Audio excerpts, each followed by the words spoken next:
تخيل تعيش فيلم مرتين.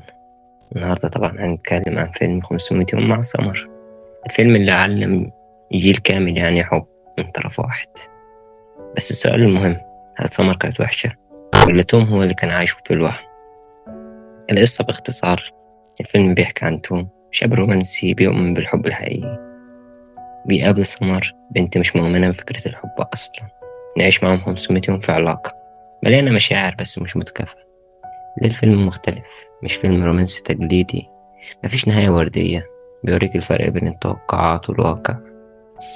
طبعا أشهر مشهد في الفيلم هو مشهد الخيال مقابل الحقيقة. المشهد ده لوحده كسر قلوب ناس كتير. برضه في سؤال تاني، هل سمر كانت غلط؟ بس ناس كتير شايفة إن سمر لعبت بمشاعر توم، بس الحقيقة هي كانت واضحة من الأول إنها مش عايزة أصلا علاقة جد. المشكلة كانت في توم، هو حب الفكرة أكتر ما حب الشخص نفسه.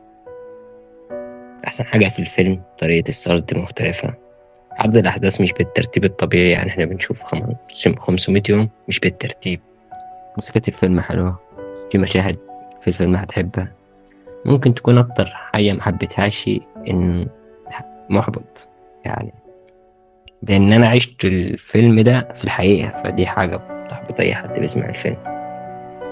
يعني الخلاصة، 500 يوم مع سمر مش فيلم حب، ده فيلم عن التعلق، عن الأوهام، وعن إن مش كل علاقة مكتوبة لها تكمل.